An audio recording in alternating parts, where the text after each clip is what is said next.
러시아하고 우크라이나 이게 거의 수준인데 그거에도 시장이 놀라서 막 이렇게 되는 건데 좋은 쪽으로 해결되는 무드가 잡히면 갑자기 시장에 악재가 없어져 버려요. 순간적으로 악재가 소멸되는 공간에서 10% 이상 먹을 수 있다. 그럼 대단한 거죠. 그 삼성전자는 안 갖고 계셔도 늘 보셔라. 네, 오늘 모신 분은 백만개미 한세구 당주님이시고요. 안녕하세요. 안녕하십니까? 네. 일단 우리가 이 주식하면서 참 별걸 다 알아야 되네요. 다 알아야 됩니다. 우크라이나 사태. 네, 저도 이게 무슨 군사 정치 전문가가 아니라서 근데 이제 뭐 어쩔 수 없죠. 이게 주시장 입장에서 이렇게 봐야 되는데 근데 이제 이런 지정학적 리스크를 분석할 때 꼭 기억해 두셔야 될 게 하나가 있어요.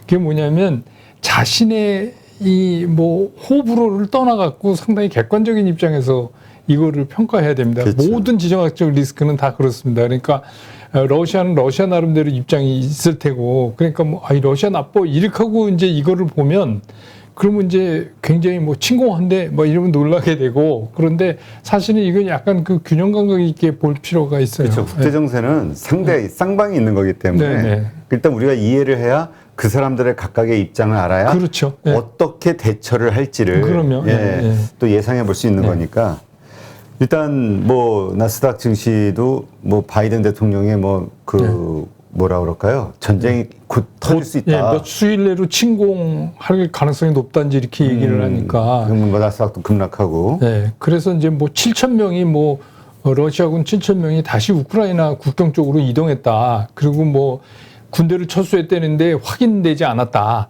이런 얘기를 계속하고 이제 중요한 게 뭐냐면 어제 드디어 이제 백악관에 푸틴의 답변서가 갔단 말이에요. 근데 이제 바이든 대통령이 그 얘기를 기자들한테 할 때는 아직 읽어보지 못했다. 이렇게 얘기했는데 러시아가 먼저 까버렸어요. 자기네가 무슨 얘기 했다는 거를. 네, 우리 이렇게 해서 보냈어. 이 얘기예요. 근데 이제 얘기즉슨 이런 겁니다. 그러니까 지금 센트럴 이스턴 유럽에 있는, 그러니까 옛날 우리가 동구권이라고 부르던. 그렇죠. 동유럽. 옛날에 러시아, 그러니까 소련 휘하에 있던 그 나라들에서 미군 다 나가라.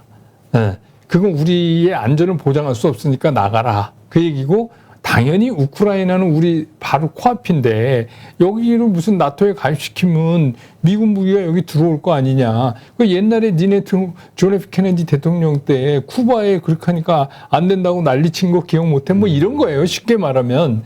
근데 이제 이런 얘기에 밑바탕에 뭐가 있냐면 그게 현실적으로 동구권에 있는 모든 옛소련 국가들에서 미군이 철수한다는 거는 조금 말이 안 되잖아요. 그렇죠. 예, 그러니까 이건 뭐냐면 이제 딜에 들어갔다 이렇게 보여요. 그렇지. 그러니까 핵심은 우크라이나에서 벗어나는 건데 원래 저기부터 쳐야 자기가 많이 얻죠. 그러니까 지금 이제 그 전략에 들어간 거예요. 10,000원만 줘. 그래야 줘. 그래야 3,000원은 금방 가져갑니다. 그러니까 이제 그런 거예요. 그러니까 그런 입장에서 본다면은 이제 푸틴은 사실 침공만 안 하면 되잖아요. 그러니까 푸틴은 별로 손해 볼 게 없는 게임을 지금 하고 있는 건데 지금 이때에 러시아가 이걸 안 해놓으면 러시아 입장에서도 계속 위축되잖아요. 지난번에 카자흐스탄에서 재미를 좀 봤잖아요. 근데 이제 얘기가 다른 게 카자흐스탄은 자기네가 도와달라고 그러니까 그래 우리가 들어가서 소요를 정리해 줄게 이러고 간 거니까 명분이 있는데 지금 우크라이나에서 들어오지 말라고 지금 그렇게 얘기를 하고 백발의 할머니도 나와서 목총 들고 죽기 살기로 안 된다 이렇게 얘기하니까 이제 푸틴의 고민은 있는 거지만 그렇다고 그래서 푸틴이 이걸 처음부터 감행하겠다 이런 얘기보다는 이번 사건을 일으켜서 쉽게 얘기하면 자기네가 얻을 수 있는 걸 최대한도로 한번 얻어보자 이제 이런 전략이고 미국도 마찬가지죠. 미국도 지금 바이든 대통령 인기가 그렇게 좋은 편이 아닌데 그렇죠. 11월에 이제 중간 또 선거를 해야 되잖아요. 그러니까 이제 그런 입장에서 보면 아련하게 떠오를 수 있죠. 존 F 케네디 때 그 멋진 거를 내가 이번에 한번 해보면 어떨까. 그때하고 지금하고는 상황이 너무 달라요. 네. 그렇죠. 그때는 정말 미소 냉전 시대 때에 진짜 그 미국 턱 밑에 그 어디죠? 쿠바죠. 쿠바. 네. 거기에다 이제 소련이 핵미사일을 거기다 놓겠다는 네. 거였잖아요. 네. 그러니까 이제 딱 해상 봉쇄하고 뭐 거의 핵전쟁이 일어날 것 같은 분위기가 있었다고. 저도 아니 저는 이제 근데 그때는 세계 모두가 이거 후르시초프가 잘못했네 이렇게 돼가는 분위기였는데 지금은 조금 달라요. 지금 유럽도 이렇게 잘 일치되지가 않아요. 그러니까 각각이 다 자기네 이득을 따져봐야 되는데 독일하고 프랑스도 보면 입장이 좀 다르잖아요. 다르죠. 왜 그러냐면 이 바이든 대통령이 이제 쉽게 얘기하면 큰 형인데 이쪽 서방에서 바이든 대통령이 나서기 전에 프랑스 대통령 보고 먼저 좀 가보라고 그런 거 아닙니까? 그래서 이제 갔잖아요. 근데 푸틴이 어떻게 보면 프랑스 대통령은 좀 홀대한 거예요. 근데 독일 총리는 그 숄츠 총리는 된지 몇 달 안 되잖아요. 잉크도 안 마른 그렇지. 총리잖아요. 근데 이 사람이 갔는데 이 사람하고 회담하고 거기서 딱 던졌어요. 우리 전쟁 안 한다. 그 얘기는 무슨 얘기냐면 지금 가스관이 여러 개 있잖아요. 옛날엔 다 우크라이나로 나왔지만 그 중에서 특히 우리가 이제 그 노드 스트림이라고 하는 북쪽으로 가는 북쪽으로 가는 이거는 다이렉트로 지금 독일하고 연결이 돼 있어요. 근데 그 파이프라인이 두 개인데 하나는 이미 쓰고 있고 하나는 완공돼서 승인을 기다리고 있단 말이에요. 그러니까 어떻게 보면 푸틴 입장에서는 대고객 아니에요. 독일이. 그러니까 뭐 독일만 잡으면 되겠다. 이런 거죠. 또 유럽에서 또 가장 경제에 강하고. 예. 근데 이제 이러한 것들 그래서 이제 지금 증시가 아주 크게 흔들리고 있는데 그러니까 이제 투자자들도 그냥 불안해가지고 팔기도 하고 또 어떤 분들은 이때가 사야 될 때다. 왜냐면 전쟁이 일어나지 않을 거라고 믿는 분들은 이때가 가격 쌀 때 사야지 이렇게 생각할 수 있잖아요. 과거에 그랬으니까. 그러니까 이제 우리가 좀 기억한다면 사실은 1월에 있던 카자흐스탄은 공개는 안 됐지만 그것도 사실 증시를 알게 모르게 좀 괴롭혔던 건 사실인데 훨씬 옛날로 가면은 우리 2014년도 크림 공화국이 이제 러시아가 일으킨 크림 반도를 그냥 강제로 그냥 병합시켜버리는 그런 거잖아요. 근데 패턴은 똑같아요. 왜냐하면 옛날 친러시아 쪽 사람들이 일단 소유를 일으키고, 그거를 정리 안 되는 미명으로 일단 진군을 하고, 그런 다음에 자치정부를 만들어서 국민투표를 하고, 러시아가 좋지. 그래, 그럼 합병해. 이런 식이거든요. 패턴이. 근데 이제 이번에도 거의 패턴은 비슷한데 실제로 감행할 것이냐. 그런데 그 2014년도도, 그러니까 2014년도가 그랬기 때문에 이번에도 그럴 것이다. 이거는 조금 논리적으로 문제는 있지만 그래도 우리가 동원할 수 있는 가장 최근의 사례니까 그거를 보면 그때 3월, 그러니까 우리 증시도 3월에 이제 그 난리가 벌어지니까 실제로 영향은 4월에 많이 받았어요. 그래서 한 5% 정도, 종합주가지수 기준으로 후퇴를 했다가 그 다음에 5, 6, 7, 8 계속 올랐어요. 그리고 뭐 S&P 500도 마찬가지고. 그러니까 이번에 이제 이번 사태를 보면서 뭐 여러 가지 의견들이 있어요. 지금 말씀하신 것처럼 근데 전쟁 안 난다. 근데 쇼크는 쇼크다. 그렇게 이제 보는 측이 많죠. 이제 골드만삭스의 오펜하이머 같은 이제 그 사람 이제 전략가인데 그 사람 얘기는 2014년도 크림반도 사태보다는 충격이 조금 더 있을 거다. 그런데 이제 똑같이 보는 건 뭐냐면 이런 리스크는 시장에 오래 머무르지 않는다.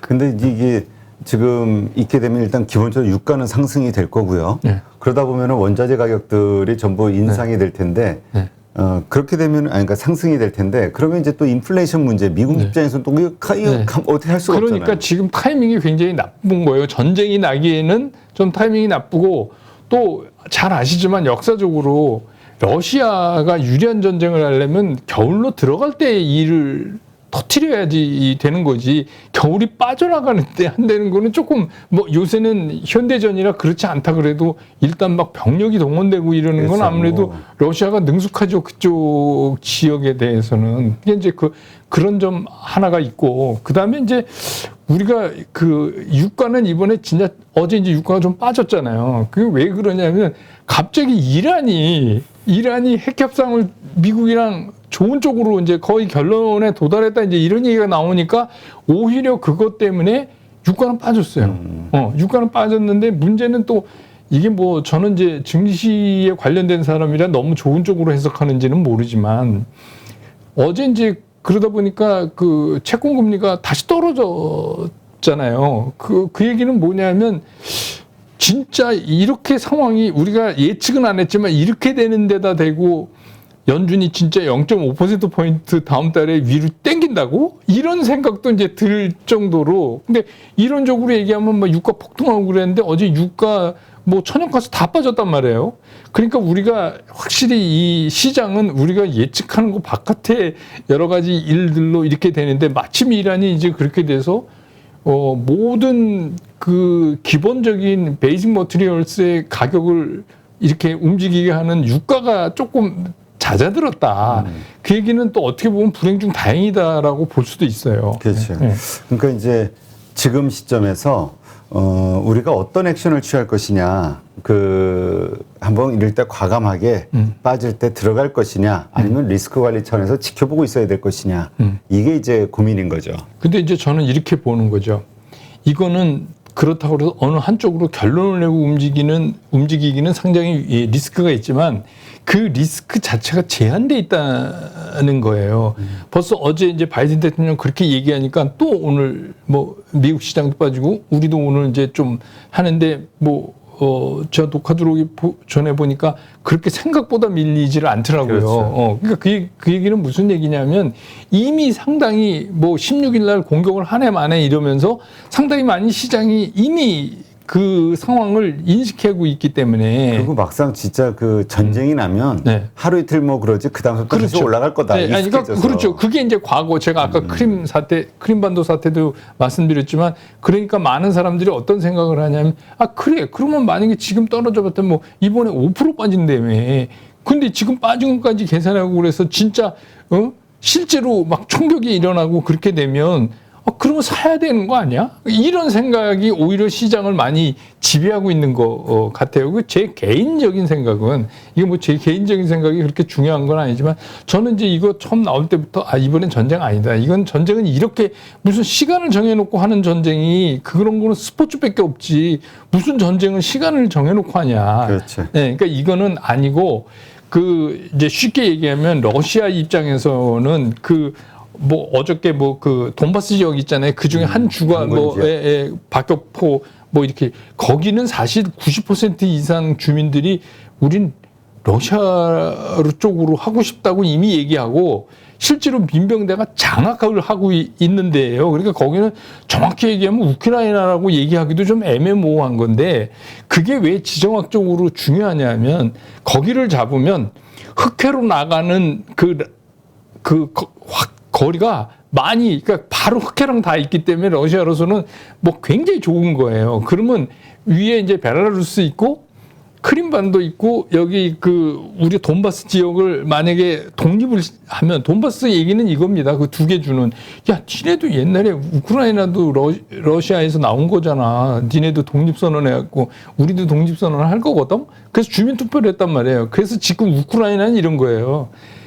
국민투표를 해야지 왜 주민투표를 해? 이렇게 얘기를 하는 거고 그 차이인데 결국은 푸틴의 속셈은 그러면 거기만 독립시키는 걸로 하고 이번에 정리를 딱 해도 나는 굿딜이다 이렇게 생각을 하는 거죠. 그러니까 이게 그런 입장, 왜냐하면 러시아가 지금 전쟁할 수 있는 상황이 아니잖아요. 그렇죠. 아시잖아요. 그러니까 러시아가 그냥 밀고 잠깐 들어갈 수는 있지만 오래 못 버텨요. 그러니까 처음부터 그걸 푸틴이 몰랐을 리도 없고. 그러니까 이거는 어떻게 보면 이제 서로 기싸움에 들어간 거기 때문에 저는 개인적으로 이런 기회가 온다면 한 번에는 안 돼요. 왜냐하면 이게 기싸움을 시작을 하면 늑대가 와요 아닙니까? 하루 이랬다가 또 그 다음날 아니래 또 공격한다 이랬다 이거를. 자기네 국내 정치적인 문제도 있으니. 그렇죠. 완급 조절을 하면서 끌고 가겠죠. 네. 그러니까 이게 굉장히 만성적인 악재로 이제 도는 거라고 저는 느껴지는데 그렇다면은 결론이 이렇게 정리를 저는 이제 하고 싶어요. 그러면 악재 늑대가 와요 할 때마다 시장 주저앉으면 분할 매수 들어가고 또 아니래 그래서 올라가면 좀 기다렸다가 하면 또 들어가고 이 방법이 오히려 낫지 않냐. 출렁거릴 때마다 분할 매수 관점으로. 네.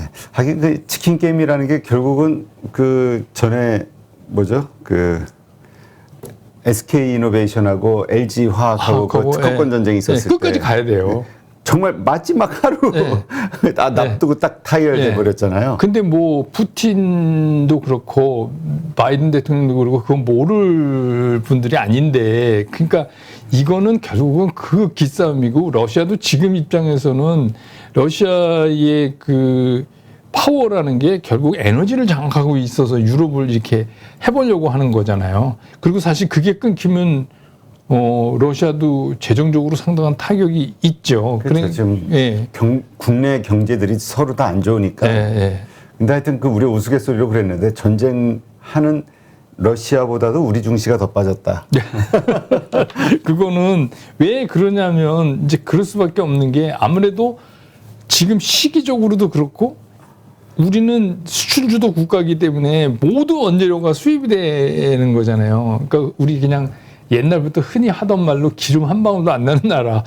그러니까 그건 우리로서는 상당히 영향을 많이 받을 수밖에 없고, 두 번째는 구조적으로 우리 시장의 그 방향을 결정하는 그 주체가 지금 외국인이잖아요. 근데 만약에 그런 사태처럼 외국인의 매수가 위축될 수밖에 없으니까 우리 시장이 이제 더 반응을 크게 할 수는 있죠. 네. 그러니까 지금 그렇지 않아도 뭐 금리 인상이라든가 뭐 여러 가지 그 실적 문제 이런 것들 때문에 이제 하락하고 있는데, 금리 인상에 대해서 우리가 이제 포커스를 맞추고 있잖아요. 그러다 보니까 좀 포인트를 놓치는 거 아니냐 뭐 이런 얘기도 있어요. 그 김윤익 교수님 같은 경우는 상당히 이제 안 좋은 그 미국 시장에 급락이 있을 것인데, 그 트리거는 금리 인상이 아니라 경제 성장 둔화. 그래서 이제 4월 달에 1분기 실적, 기업들의 실적이 상당히 안 좋게 나오면서 상당한 급락이 있지 않을까 이렇게 예상을 하시더라고요. 그거 뭐 예상할 수 있죠. 근데 이제 중요한 게 항상 그랬듯이 어차피 우리가 지금 금리를 인상 안 할 수는 없잖아요. 그렇죠. 그러니까 금리를 인상하더라도 중요한 건 뭐냐면 경제 성장이 어느 정도 뒷받침이 되면서 이걸 연착륙으로 끌고 가느냐, 이거의 문제이기 때문에 사실 경제 성장률이 금리를 인상했음에도 불구하고 우리 예측을 뛰어넘는 그런 거를 보여주면 그야말로 좋은 거죠. 근데 이제 그 미국 시장에서도 그저께인가요? 그 FOMC 회의록이 이제 공개되니까 다 우리가 예상했던 범위 내다. 그렇게 이제 얘기를 하지만 그것도 일리 있어요. 근데 이제 거기 중요한 맥점이 제가 보기엔 그 QT인데, 그거를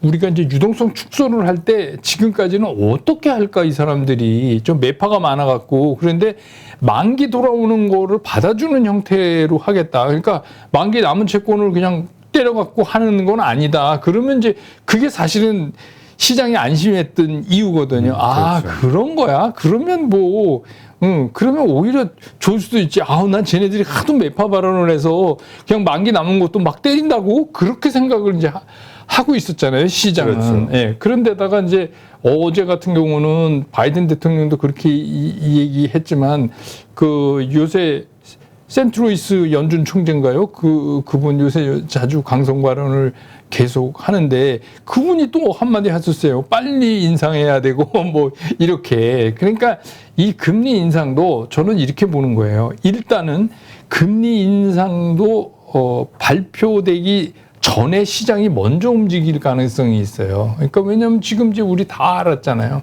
그렇죠. 그리고 그래서 지금 이제 이런 지정학적 리스크에 더 시장이 자꾸 반응하는 이유는 뭐냐면, 그러면 그 오랫동안 우리한테 영향을 주면서 내용을 속속들이 다 밝혀버린 그 금리 연준의 문제는 접어두자 이거죠. 이건 너무 잘한다. 그리고 시장이 그동안 이것 때문에 이미 다 위축될 만큼 위축됐다. 그럼 그 또 하나가 갑자기 튀어나온 게 지정학적 리스크인데, 그러면 이 지정학적 리스크가 의외로 빨리 해결이 되면 그래 좋다 이래서 실제로 다음 주에 있잖아요.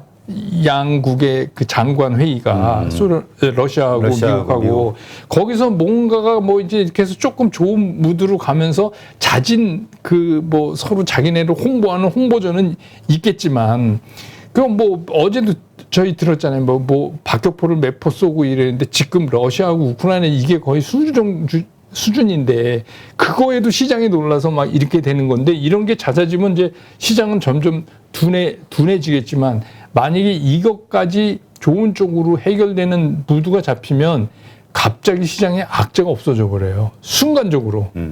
근데 이제 대개의 경우 이 순간적으로 악재가 없어질 때 우리 얘기가 아니라 우리 시장에 영향을 주는 것도 그렇지만 세계적인 이 투기 세력, 뭐 그걸 꼭 투기라고 얘기할 수는 없지만 그렇죠. 뭐 보통 우리 헤지펀드라고 얘기하는 그 자금들이 가만둘 일 없죠. 이런 찬스가 왔는데 그러면 예컨대 예를 들어서 그런 영원하지 않지만 순간적으로 악재가 소멸되는 공간에서 10% 이상 먹을 수 있다.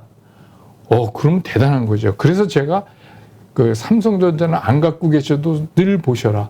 삼성전자하고 SK하이닉스는 LG 에너지솔루션은 아직 아니에요. 왜냐하면 LG 에너지솔루션은 3월 10일 날 동시만기일 날부터 그 코스피 200에 들어가잖아요. 네. 그러니까 지금 우리 파생에 영향을 못 줘요. 그러니까 영향을 못 주는 거 갖고 외국 애들이 왜 만지겠어요? 파생으로 돈 버는데. 네, 그걸 만질 리가 없죠. 그러니까 그게 우리가 투자하는데 하나의 힌트예요. 안 만진다, 쟤는 그때까지. 그러면 뭐냐면 영향을 줄 수 있는 애들이 누구냐면 삼성전자하고 SK하이닉스잖아요. 그렇죠. 현재 1, 2위. 네, 최근에 요걸 바짝바짝 세워가요.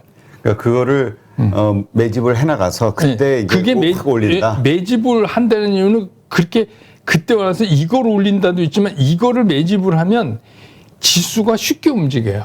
왜냐하면 1, 2, 3인데 2위는 에너지 솔루션은 지금 아직 거기에 그렇죠. 해당 안 되니까 아니니까. 다시 옛날처럼 1, 2위나 마찬가지잖아요. 이거를 움직이면은 코스피 200이 움직이고 코스피 200이 움직이면 파생이 움직이는 거죠. 그래서 늘 그랬듯이 얘네들이 한쪽 현물에서만 먹고 그냥 갈 리는 없고 그럼 우리가 아주 합리적인 합리적인 상상을 해볼 수 있지 않나 이 시점에서 만약에 그렇게 되면 그러면 얘네들이 3월 12일을 기점으로 동시만기 때까지 만에 하나 그 안에 주가가 솟는다. 그러면 동시만기일 날 조심해야죠. 그러니까 네. 가지고 있다 그동안 매집했던 걸 한 번에 쏟아버리면 파생해서. 파생하고 현물에서. 그러니까 가격을 급락을 시켜야 돈을 버니 파생해서. 그러니까 그 두 가지 작업을 현물에서 현물과 파생해서 동시에 할 가능성이 있잖아요. 그러니까 이제 근데 우리는 또 3월 9일이 대통령 선거일이라 동시만기일 날 이제 새로운 대통령이 누군지 우리는 알게 돼요. 알게 됩니다. 그렇죠. 그러니까 일반적으로 생각할 때, 그럼 새 대통령이 나오고 그러면 그때부터 희망적인 게 막 나오니까 주가가 올라갈 거다? 그랬으면 좋겠는데, 만에 하나 지금부터 시작해서, 3월 초로 가면서 주가가 우리 생각보다 빠르게 상승한다면, 그러면 기술적으로, 지금 코스피 기준으로 더블 버텀인데, 버텀이 지금 올라왔잖아요. 그러니까 문제는 뭐냐면, 이번에 올라갈 때 지수 기준으로 2,800을 어떻게 통과하느냐. 그러니까 2,800을 굉장히 강하게 통과하면 우리 또 그래프 좋아하고 하는 개인 투자가들은 또 거기서 갑자기 흥분하실 수가 있어요.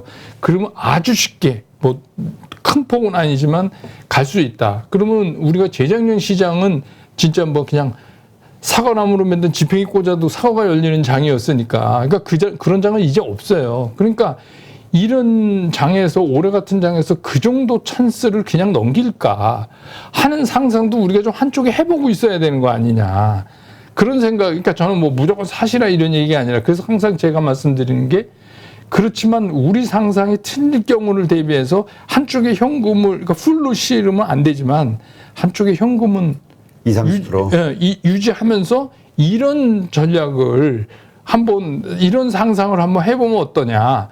이제 그런 말씀이죠. 그러니까 지금 그 헤지펀드, 그러니까 그 자금이 외인들이 그 순간에 지금 천천히 매집해놨던 주식들을 그런 어떤 기회가 됐을 때 한 번에 예전에 우리 그 대만 그때처럼 할 수 있는 상황이 있다. 그러면 왜냐하면 이렇게 진짜 악재에 짓눌린 게 벌써 2년이 다 돼가는데, 그렇죠. 근데 이렇게 순간적으로 악재 공백이 생긴다는 거는 좋아서가 아니라 좋아져서가 아니라 순간적으로 그런 현상이 일어날 수 있다. 그러면 거죠.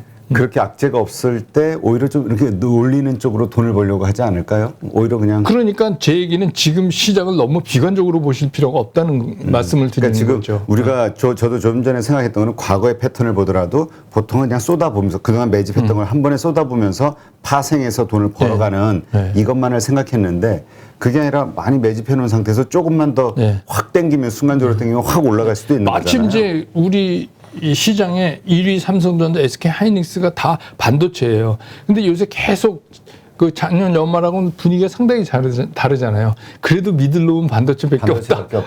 이런 쪽으로 자꾸 이제 지금 흘러가고 있잖아요. 그럼 거기다 뭐 불만 조금 댕기면 그냥 훅 하고 날르는 거죠. 근데 그거를 쉽게 얘기하면 그 선수들이 그냥 놔두겠냐. 그러니까 우리가 좀 합리적인 상상을 좀 해볼, 그건 누구도 몰라요. 주식시장은. 그렇지만 그런 경우도 한번 생각해 봄직한 시기가 아니냐. 네. 이건 뭐, 제 개인적인 의견이니까. 그렇죠. 그러니까 한번 시나리오로. 그래서 그런 때를 대비해서 위든 아래든 파생을 통해서 뭐 하든 뭐 저 현물 상승을 통해서 벌든 어쨌건 그 양쪽 사이드에 대비하기 위해서는 어쨌든 현금을 대비하고 있다가 그러면 어떻게 해야 되나요? 떨어지면 사는 건가요? 아니면 그렇죠. 올라갈 때는 팔고? 네, 아니, 떨어지면 사고 올라갈 때도 기대 수익보다 올라가면 일단 익절을 하고, 그다음에 떨어지면 사고, 그랬다가 진짜 이제 시장이 단기 흥분을 딱 할 때 그때는 이제 딱 기다리고 있어서 있다가. 그러면 동시만기일 전에 해결하는 게 좋지 않을까 이제 제 생각이. 그런데 왜냐하면 동시만기일은 너무 정신 없어서. 그렇죠. 그러면 이제 3월 9일 날 선거니까 시장 안 열리고 3월 8일 뭐 그 근처가 되겠죠.